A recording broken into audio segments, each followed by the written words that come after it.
We were supposed to be careful. That was the plan.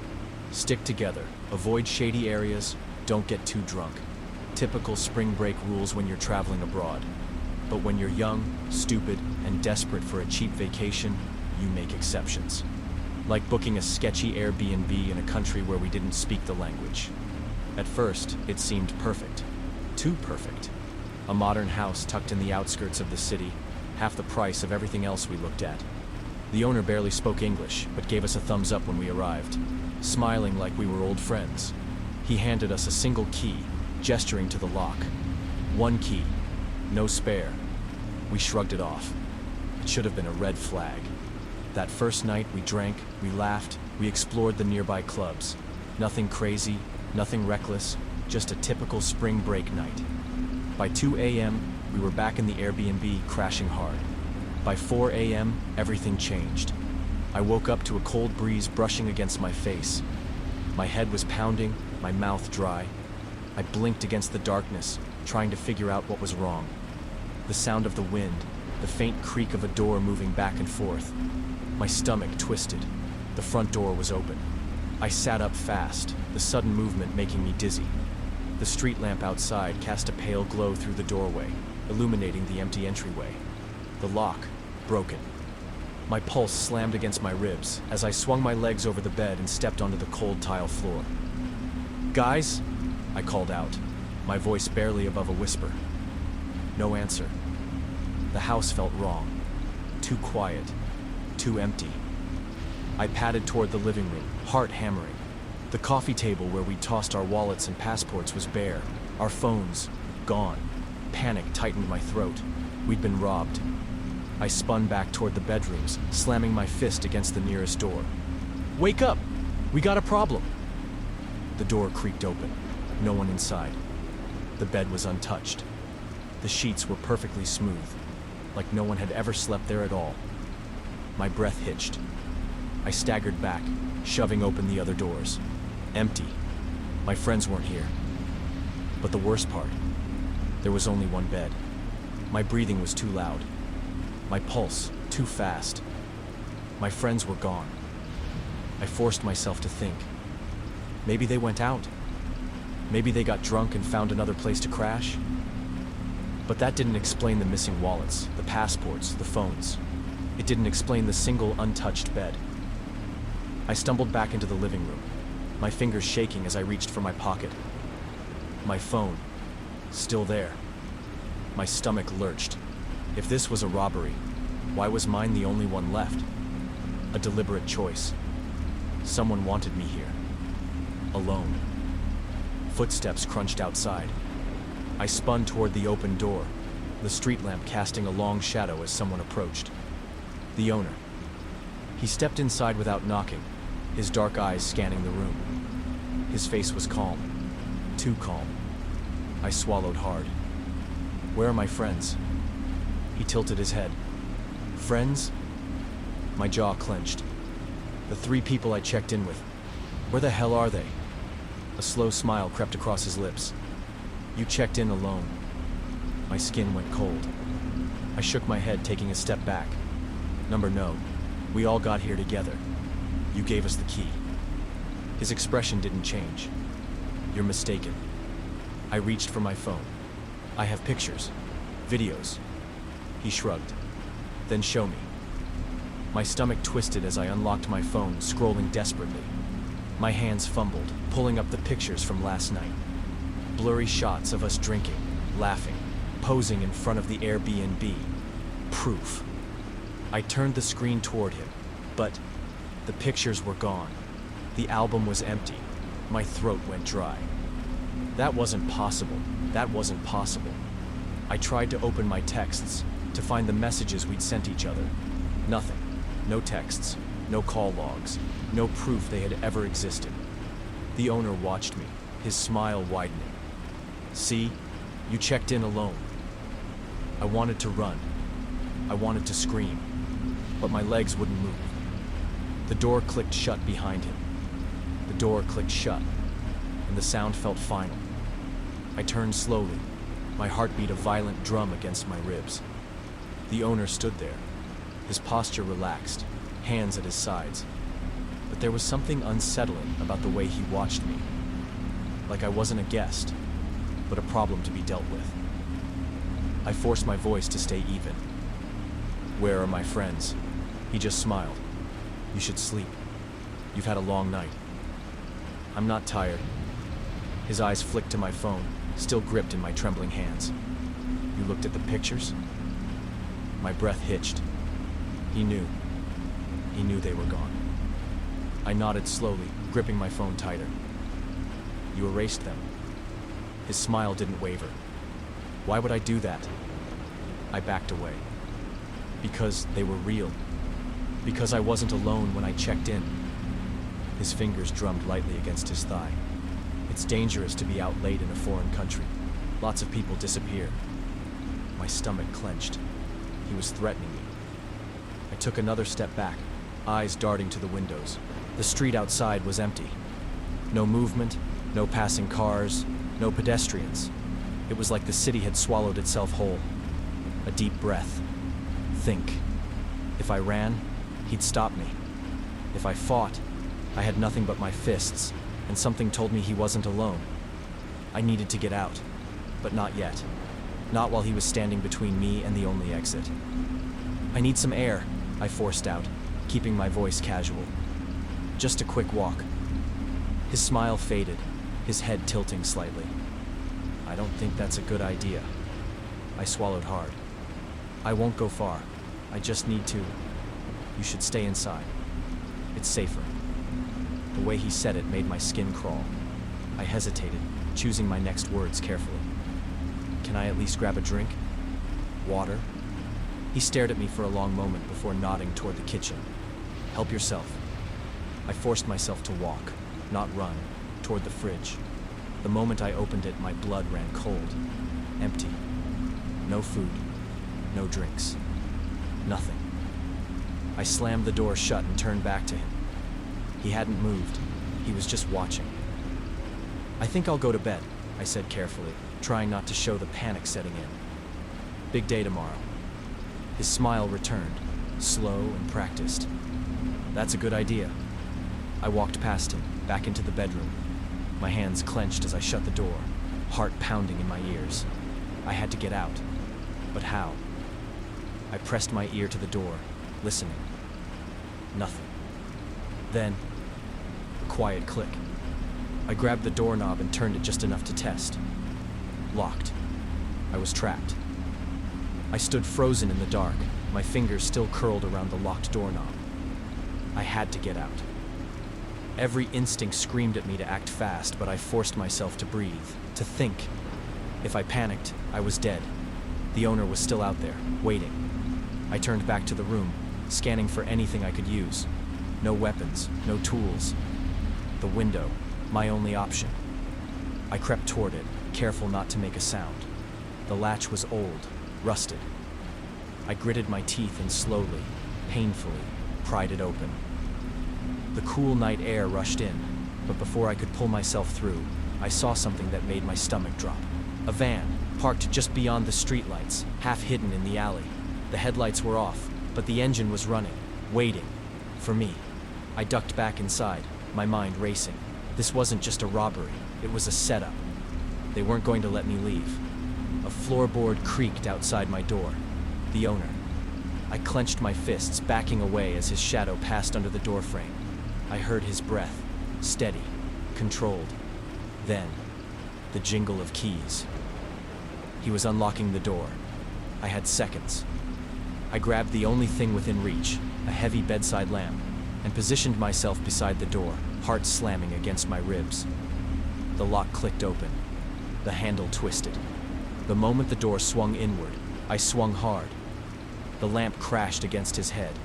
He staggered, cursing in a language I didn't understand. I didn't wait. I bolted through the door, leaping over his collapsing body and sprinting down the hall. No plan, no direction, just escape. The front door was still broken from before. I shoved through it, my bare feet hitting the cold pavement. The van. The driver's door opened. A second man. I turned and ran. Footsteps thundered behind me. Fast. I darted into the alley, lungs burning, the shadows stretching long and endless in every direction. If I slowed down, if I tripped, I was gone. I spotted a pile of crates stacked against the back of a building and lunged for them, scrambling up, hands scraping against splintered wood. I pulled myself onto the rooftop just as the man skidded to a stop below me. He cursed and pulled something from his jacket. A knife. I didn't stop to think. I ran across the rooftop, leaping to the next building, my legs screaming in protest. The city spread below me. Silent, unaware of what was happening. A ledge, a drop to the next street. I didn't hesitate. I jumped. My ankle twisted as I landed, but I didn't stop. I staggered forward, sprinting into the next alley, then the next. I didn't look back until I was deep within the maze of side streets. No footsteps. No van. I kept running. Hours later, I reached the police station. I stumbled inside, breathless, shaking. The officers barely understood me, but when I said Airbnb, their faces darkened. They knew. They pulled up a file, showed me a list of missing tourists, all booked through the same rental, all vanished without a trace. I was supposed to be one of them.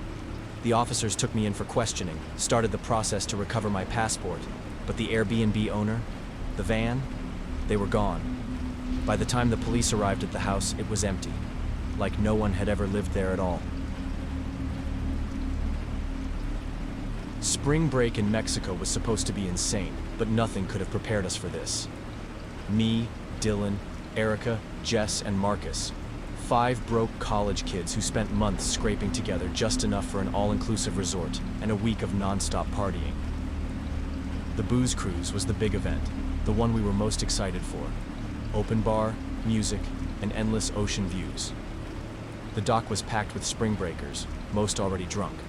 The ship was massive, sleek, and way fancier than we expected for a cheap ticket. Staff in crisp uniforms greeted us as we climbed aboard, handing out welcome shots like we were VIPs. Everything felt like a dream, too perfect. We drank, we danced, we laughed. The music blasted across the deck, the sun melted into the ocean, and for the first few hours, it was everything we hoped for. Then, somewhere between round 5 and blackout territory, people started disappearing. I didn't notice at first. None of us did. We were wasted.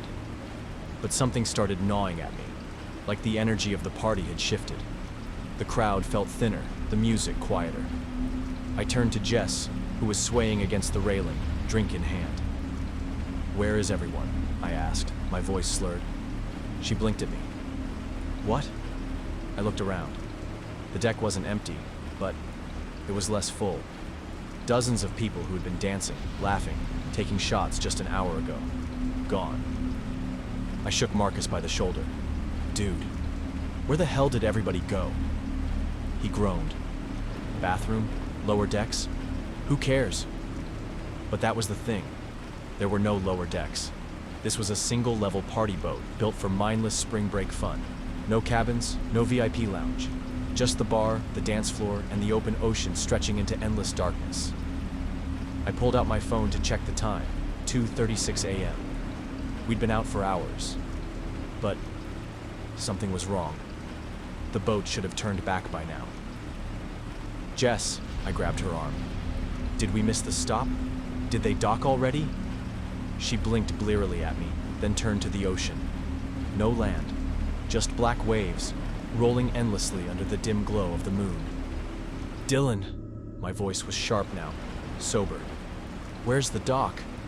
Dylan, grinning stupidly a moment ago, turned to look. His face fell. Jess dropped her drink. The glass shattered on the deck, but nobody flinched. The boat was still moving, but there was no land in sight. I don't remember exactly when the realization hit, but the moment it did, the air around us changed. Something was very wrong. The music still played, but it sounded distorted, distant, like it was coming from a cheap speaker in another room. The few other passengers left on deck were slumped in their seats, heads tilted at odd angles, like their bodies had simply given up. And then there was the crew. I spotted them near the bar, huddled together, whispering. Their crisp white uniforms looked different now, stiff, unnatural, like costumes. Not one of them looked concerned that half the boat's passengers had vanished. I nudged Dylan, nodding toward them. They're acting weird. He turned, narrowing his eyes. Yeah. What the hell are they whispering about? Marcus clapped a hand on my shoulder, swaying a little. Guys, relax. Maybe everyone just passed out below deck. There is no below deck, I snapped. Where the hell would they have gone? Jess grabbed my arm, her nails digging into my skin. Her hands were shaking. They know something, she whispered. Look. One of the crew members, a tall, broad-shouldered man with slicked back hair, had broken away from the group.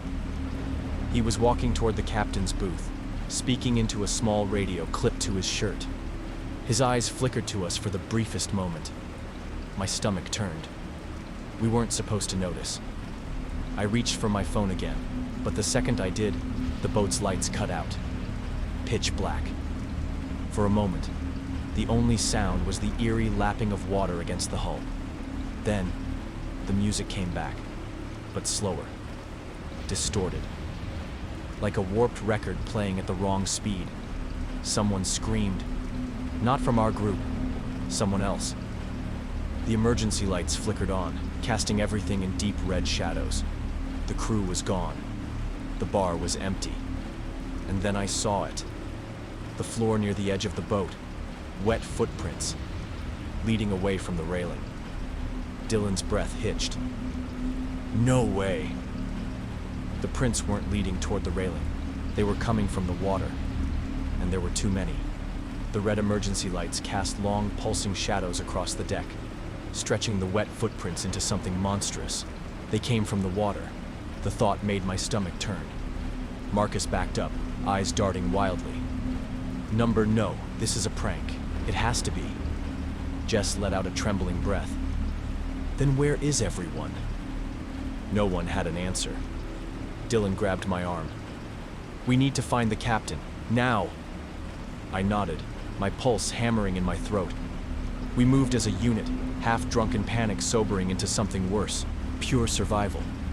The ship wasn't big, but suddenly it felt like a maze. Every hallway twisted into another empty corridor. Every door we tried was locked. Jess clutched my sleeve. Where are the crew? The bar was empty. The DJ booth abandoned, its equipment still looping that warped, slowed-down party mix. They were all gone. Then we heard it. A slow, rhythmic thumping. A wet sound, like something heavy dripping onto the deck. We followed the noise, even though every nerve in my body screamed to turn the other way. The sound led us toward the back of the boat, near the employee access door. The door was cracked open. Beyond it, darkness. Something inside was moving. Dylan hesitated. What if... A hand shot out from the darkness and grabbed him. Dylan screamed as we lunged forward, grabbing him by the shoulders and yanking him back. The hand, a pale, bloated thing, disappeared just as fast, retreating into the shadows. The door slammed shut, locked. Dylan staggered back, panting. What the hell was that? I shook my head, throat too tight to speak. Then the intercom crackled to life. Static. Then a voice, distorted, mechanical. Not the captain. All remaining passengers, please return to the deck. It's time. Jess let out a sob. Time for what? The ship lurched beneath our feet, a slow, deliberate turn that sent us stumbling against the railing. It was changing course. Dylan looked toward the dark horizon, eyes narrowing. Oh my God, he pointed. We followed his gaze. A second ship loomed ahead. No lights, no movement. Just a dark, hulking shape cutting through the waves. We were heading straight for it. The second ship loomed in the darkness, growing larger by the second. We were heading straight for it. Jess gripped my arm so tightly I thought her nails would break skin. We have to do something. We have to get off this boat. And go where? Dylan snapped. Swim? We don't even know how far we are from land. Marcus took a deep breath, his hands shaking. We're not getting on that ship. I don't care what happens. We're not getting on it. The intercom crackled again. All passengers, please proceed to the main deck. Disembarkation is beginning. Disembarkation. Like we were cargo. A deep horn bellowed from the ship ahead. The sound made my insides vibrate, unnatural and low, like a warning. The boat beneath us groaned as it slowed, the rumbling engines cutting out. Silence stretched between us, suffocating.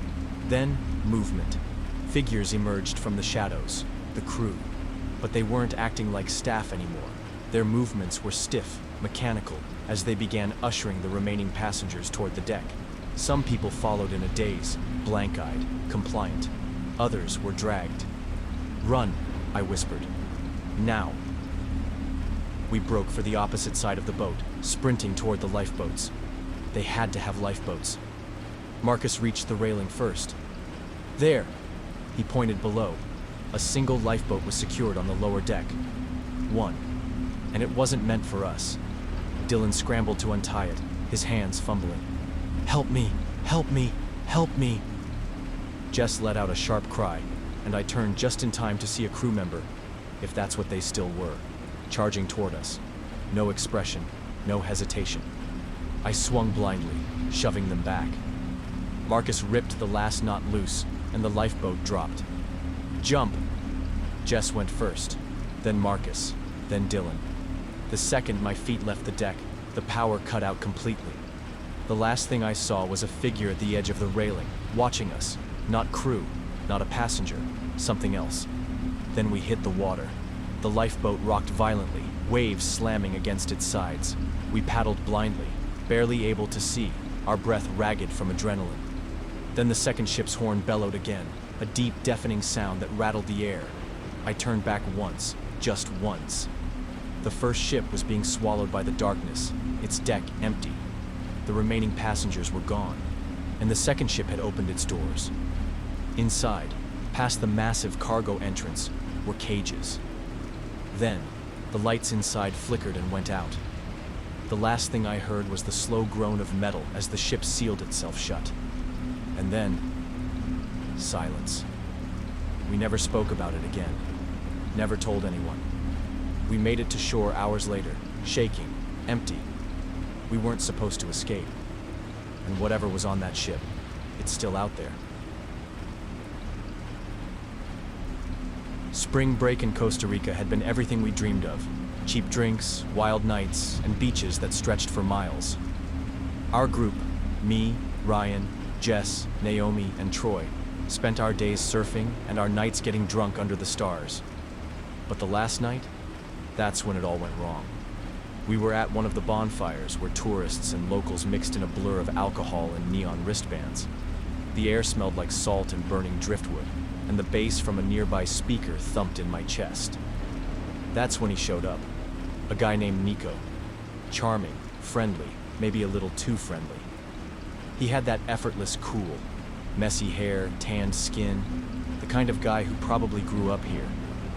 He wasn't alone either. There were a few other locals hanging back, watching. Not unfriendly, but aware. "You guys want to come to a real party?" Nico grinned, flashing perfect teeth. "Not this tourist trap. A real Tico party. Off-grid, no rules." Jess laughed, already tipsy. "That sounds insane." "No Wi-Fi, no cops," he added. "Just good people, good music, jungle vibes." Something in the way he said it made me hesitate. No cops? Why even mention that? But before I could say anything, Ryan was clapping me on the back. "Come on, man. Last night. Let's make it one for the books." I looked at Naomi, expecting her usual cautious skepticism, but she was already nodding. Troy, grinning like an idiot, gave a thumbs up. "You won't regret it," Nico promised, already leading the way. "Trust me." The walk was longer than expected. The bonfires and resorts faded behind us, swallowed by trees and darkness. We passed through a narrow trail, barely visible in the moonlight. Nico and his friends walking ahead, laughing. Every time I glanced back, the ocean seemed farther away. The bass of the bonfire music disappeared. No lights, no sounds, just us and the jungle. "How much farther?" I asked, trying to keep my voice steady. Nico turned, still smiling, but something in his eyes had changed. "Not far, almost there." My head throbbed before I even opened my eyes. The taste of metal sat thick on my tongue. and the first thing I registered was the smell: dirt, sweat, and something rotten. I tried to move, but something was pinning my arms. Chains. Cold, heavy chains. Panic jolted me fully awake. Ryan? Jess? Naomi? My voice cracked, raw and dry. Troy? A groan answered from my left. I turned my head and saw them, all of them. We were sprawled on the ground, chained at the ankles, connected by rusted links. Naomi was still out cold, her cheek pressed into the dirt. Ryan was blinking sluggishly, trying to sit up. Jess's hands trembled as she tugged at the metal around her wrist. Troy swore under his breath. What the hell happened? Memories flooded back in pieces. The bonfire, Nico, the walk into the jungle. The music had faded. We never saw a party. I scanned our surroundings. Thick jungle, no clear path. A tall, uneven wooden fence loomed a few yards away, haphazardly built from tree branches and barbed wire. We weren't on the beach anymore. Then I saw them. Figures standing beyond the fence, half hidden by the trees. Watching. They weren't speaking, weren't moving, just staring. Their faces were obscured by masks, handmade, carved from wood and bone. Animal faces, distorted human features, some painted in eerie red smears.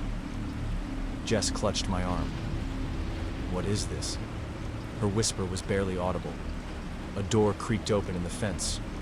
More figures emerged, stepping toward us. A woman in a white robe walked at the front. Unlike the others, she didn't wear a mask. Her face was sharp, severe, framed by long black hair. She studied us for a moment, then said something in Spanish. Software, almost kind. No one moved. Then she smiled, and they rushed us. They were on us before we could react. Hands grabbed my arms, yanking me upright, the rusted chains rattling as they dragged us toward the fence. Jess screamed, kicking at one of them, but a masked figure twisted her wrist until she gasped in pain. Ryan struggled, his breath ragged, but they moved like they'd done this before, calm, efficient, unwavering.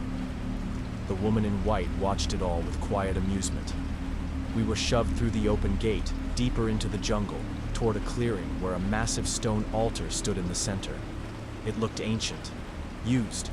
Smoke curled from torches, casting flickering shadows across the carvings. Jagged symbols gouged into the stone. Bones littered the ground. Some small, some disturbingly human. Naomi sobbed. Please, please, you don't have to. A masked figure pressed a finger to her lips, silencing her. Ryan turned to the woman in white, desperation in his voice. Please, just tell us what you want. We can pay you. Money. Anything. She tilted her head.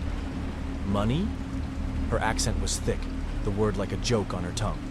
You think we need your money? She stepped closer, reaching out. I flinched, but she only brushed a hand against my chest, feeling the rapid hammering of my heart. Fear, she whispered. That's what we want. The figures forced us onto our knees in front of the altar, binding our wrists. My skin prickled with cold sweat as a few of them disappeared into a hut nearby, emerging moments later with bowls of thick black liquid. They dipped their fingers in and smeared the substance across our foreheads, across our chests. The scent burned my nostrils, coppery, metallic, blood. Jess whimpered, eyes darting around looking for any escape. There was none. Then the drums started, a rhythmic pounding, slow at first, then faster. The masked figures swayed, moving to the beat, their bodies shifting in a slow, methodical dance. The woman in white lifted a dagger, its blade curved, wickedly sharp. Tonight, she declared, voice rising above the drums, we honor the old ways. Tonight, the jungle takes what it is owed. She raised the blade toward the sky. The crowd roared, and then she lowered it. The blade pointed directly at us. The dagger glinted in the torchlight, its curved blade swaying with the rhythmic pounding of the drums.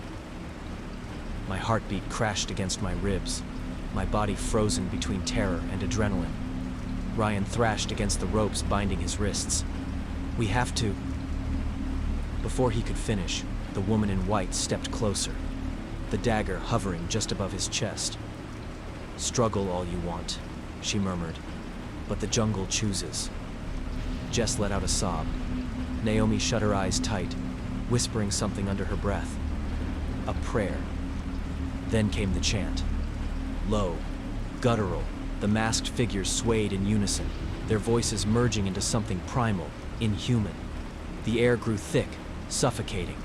The smoke from the torches curled unnaturally, like it was alive. I swallowed hard. This was it. We weren't getting out of here. Then, in the chaos, Troy moved. He lunged, slamming his shoulder into the nearest masked figure, sending them sprawling. The dagger-wielding woman flinched, and for a fraction of a second, she lost her grip. The blade hit the ground. "Run!" Troy bellowed, kicking dirt into the nearest torch and snuffing it out. Everything turned to madness. The masked figures scrambled, some lunging for us, others confused by the sudden disruption. It was the only chance we had. I yanked at the chains binding my ankles, feeling the rusted metal grind against my skin. I didn't stop. Pain didn't matter now. Ryan grabbed Naomi, nearly dragging her as we tore through the figures, slipping past confused hands and snarled curses in Spanish. They weren't expecting resistance. Jess was already ahead, sprinting toward the wooden fence, but we were still chained together. I caught a glimpse of Troy just as he swung a torch into one of the figures, setting the edge of their robe ablaze. A shriek pierced the air. More torches fell. Smoke, fire, screams. The jungle erupted in chaos. We ran. Branches slashed against my face. The ground, slick with mud, threatened to pull me down. The sound of pursuit, fast, heavy footsteps, grew behind us. They were coming. We burst through the trees and onto the narrow path that led back toward the beach. But the beach wasn't there. Only jungle. Only more trees.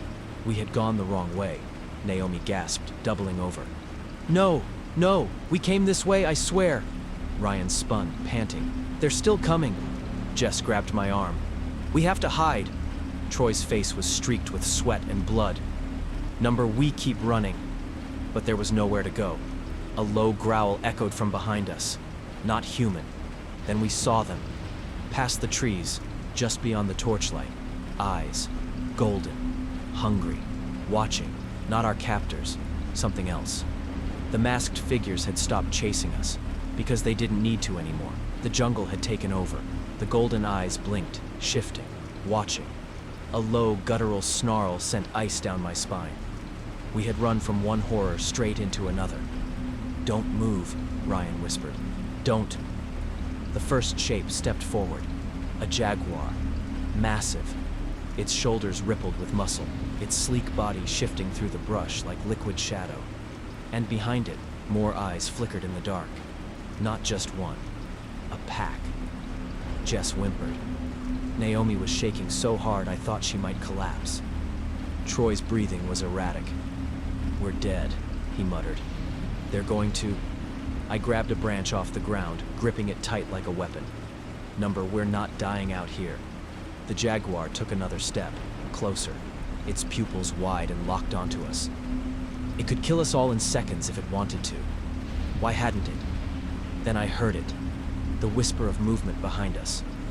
The masked figures had returned, but they weren't chasing us anymore. They were bowing. They knelt in the dirt, heads down, arms stretched toward the jungle as if in worship. The jaguar stopped. The woman in white emerged from the trees, her robe billowing as if caught in an unseen wind. She tilted her head at us, a soft, knowing smile on her lips.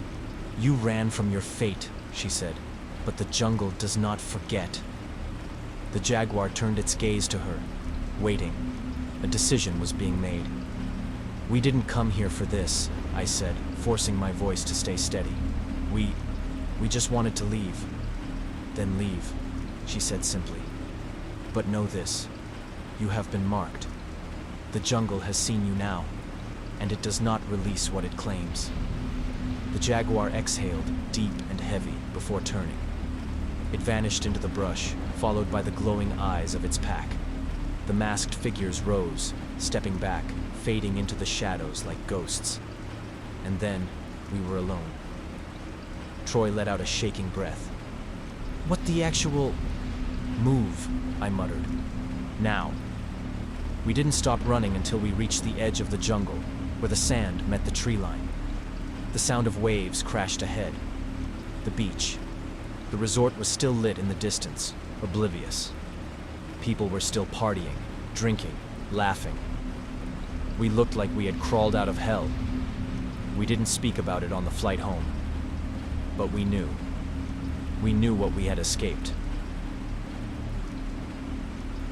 The villa was perfect, private, modern, and right on the edge of the cliffs overlooking the ocean.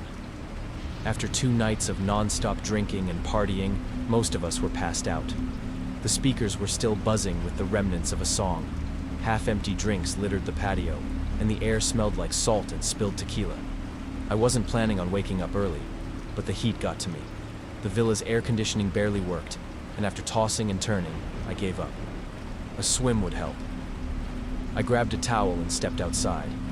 The sun hadn't risen yet, but the sky was shifting from black to deep blue, the first signs of morning creeping in. The pool glowed an eerie turquoise under the villa's spotlights, the water still. Too still. That's when I saw it. A shape floated at the deep end, barely breaking the surface. A person. Arms outstretched, head tilted back, dark hair fanned out in the water. At first I thought it was one of my friends, someone who passed out drunk in the pool. Stupid, but possible. Yo, I started, stepping closer. You good? No response, no movement. A sick feeling settled in my stomach. I moved to the pool's edge, gripping the cold tile. The villa's lights cast weird shadows over the water, but when I looked closer, I realized something was wrong. Really wrong. Whoever was in the pool, I didn't recognize them. Their skin was too pale, almost gray under the lights.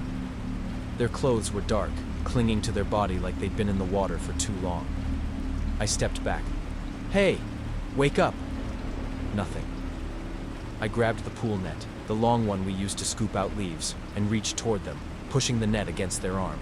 Their body moved too easily, like it wasn't resisting the water, like it had no weight. And then, their eyes snapped open. My breath hitched. The eyes were wide, unblinking, dark pupils swallowing the pale whites around them. They locked onto mine, empty but aware. I stumbled back, the pool net slipping from my fingers, hitting the water with a soft splash. The body didn't move, just floated there, staring, mouth slightly open as if whispering something I couldn't hear. For a second, I thought I imagined it. Maybe I was still drunk, still half asleep. Maybe it was just a prank. But then, the body sank. Not all at once, slowly, like something beneath it was pulling it down. The pale face disappeared under the surface, the hair fanning out like ink in water. I expected bubbles, thrashing, some kind of struggle. There was nothing, just silence. What the hell? My voice barely made a sound. I took a step closer. The water was clear, the pool lights bright. I should have been able to see them, but as I looked down, the deep end was just empty. Gone. I spun toward the villa, scanning the patio for movement. Guys, wake up! No one answered. The only sound was the gentle lapping of water against the tile, as if nothing had just happened. I turned back to the pool, my stomach twisting. Maybe they swam to the edge. Maybe they were holding their breath, messing with me. But the pool was still. Too still. Then, a ripple. A single one, right where the body had disappeared. The water stilled again. But I wasn't looking at the surface anymore. I was looking at the reflection, and in the glassy surface of the water, behind me, there was someone standing at the edge of the pool. My breath hitched. Someone was behind me. The reflection in the water showed a figure standing at the edge of the pool, just behind my shoulder. I couldn't see their face, just a shadow stretching long in the dim light. My chest tightened. My fingers curled into fists. Move. Move. Move. But I couldn't turn, couldn't breathe. Then the figure lurched forward. I spun around, my pulse hammering, and nothing was there. The patio was empty. The villa doors were shut. The night air was thick with humidity, but I felt cold. The pool water rippled again, I didn't cause that. I backed away, gripping the chair beside me to keep my legs from shaking. The empty space where someone should have been made my skin crawl. I saw them. The reflection was real. It had to be. A door slid open behind me, and I nearly jumped out of my skin. Jess stepped onto the patio, rubbing her eyes. "Why are you yelling?" I swallowed hard, still staring at the spot where the figure had been. Did you see anyone just now?" She frowned, stepping closer. "What? No." My mouth felt dry. "There was someone in the pool. They were just here. And then I turned back to the water. The surface was still." Jess sighed. "You're drunk, or sleepwalking. Go back inside." "I'm not drunk," I snapped. But she just rolled her eyes and walked back into the villa, the door sliding shut behind her. The moment she was gone, I turned back to the pool. My own reflection stared back at me, face pale, chest rising and falling too fast. I wasn't crazy. I know what I saw. I forced myself to move, stepping closer to the water again. Maybe I'd find something, a clue, a sign that this wasn't just my mind playing tricks on me. But as I leaned over the edge, something grabbed my wrist. I gasped, jerking back, but I wasn't fast enough. An ice-cold grip latched onto me from beneath the water. A hand, bloated, pale, fingers digging into my skin. I screamed and pulled, but it yanked harder. My feet slid on the wet tile. The edge of the pool rushed toward me. My reflection blurred as I tumbled forward, arms flailing, breath catching in my throat. And then, just as suddenly, the hand let go. I hit the ground, coughing, gasping, scrambling backward away from the pool. My wrist was freezing, the skin numb. But when I looked, there was no mark, no bruise, no red fingerprints, nothing. My chest heaved, my mind raced. I know what I felt, and then I saw it. In the deep end of the pool, just beneath the surface, the pale face staring up at me. I couldn't move. My body locked up as I stared into the deep end. The face beneath the water was watching me. The eyes were wide, unblinking, empty, mouth slightly open, dark hair floating in the stillness. The pool lights cast an eerie glow across its bloated skin. It wasn't human anymore. I should have run. I should have screamed. But I was trapped in its gaze.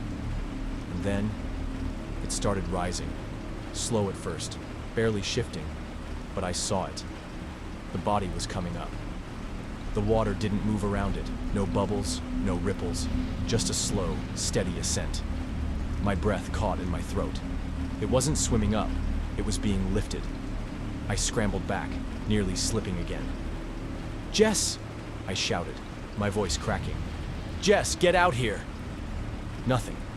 The body was closer now, just inches below the surface, still staring. I turned, and the villa doors were wide open. Jess wasn't there. My pulse pounded. Had she gone back inside, or had someone taken her? Then I noticed something I hadn't before. There were weights tied to the body's ankles. A heavy knot of rope, frayed from exposure. The body hadn't floated up on its own. The knot must have loosened, letting it surface. My stomach turned. This wasn't an accident. Someone had put them there. I bolted for the villa, dripping water trailing behind me. I had to find Jess. The moment I stepped inside, I knew something was wrong. The air was thick, humid. The villa lights flickered, but that wasn't what made me stop. The smell. Not chlorine, not damp towels. Something rotting. "Jess!" My voice bounced off the walls. Silence. Then, from the bedroom, a creak. I gripped the counter, searching for anything to defend myself.